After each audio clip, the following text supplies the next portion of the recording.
1996, we do offer a complete suite of career and college readiness systems.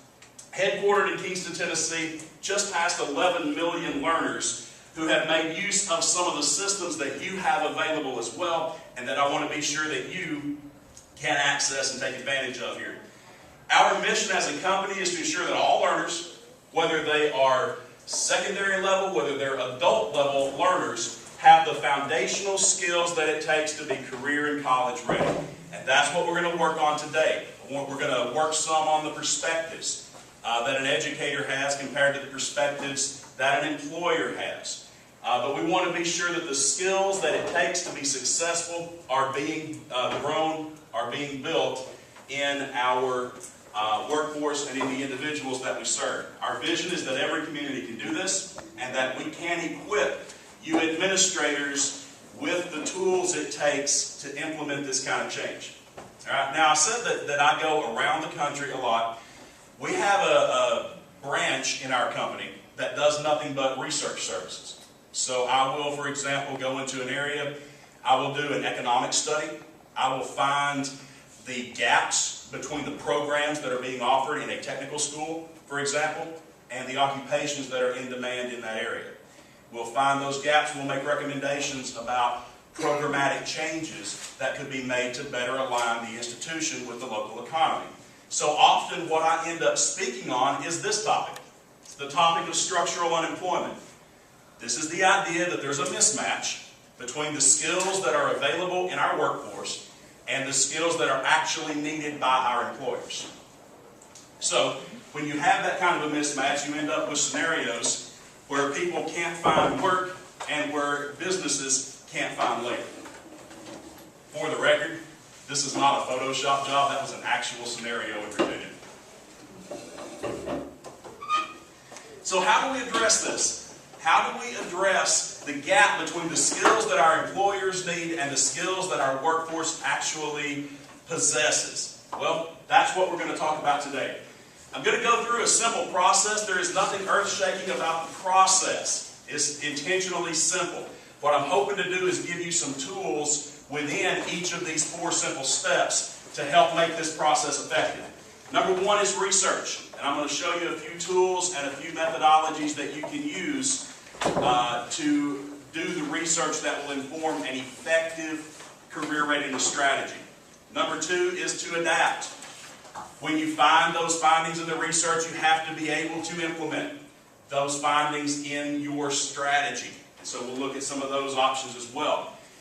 Number 3, and this in my experience, after almost a decade now of implementing career readiness initiatives around the country, is the X factor.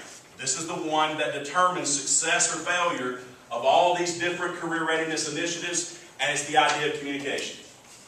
If you're going to implement a new program, if you're going to implement a career readiness credential, if you're going to implement something that purports to make your graduates ready to step into the workplace and be successful, then you have to have a way to effectively communicate that to both your students and to your community.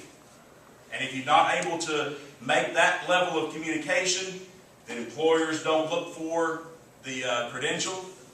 Employers aren't looking for it. Your students aren't going to try to earn it. Students aren't trying to earn it. Employers aren't looking for it. Credential ends up losing steam. The initiative ends up faltering. And then lastly would be remediating. And that is where I'll focus some on today. Because once we've identified where the gaps are, once we've identified what your students need in terms of these foundational skills to go out and be successful in the workplace, then we want to be sure that you have the tools in hand to remediate those gaps and to get them ready to step into the workplace and be successful. All right? So, I want to do a quick exercise here. This is called Hiring Superman. Now, before I came here earlier this week, I did a little research on Pennsylvania, and I looked at the different industries in Pennsylvania.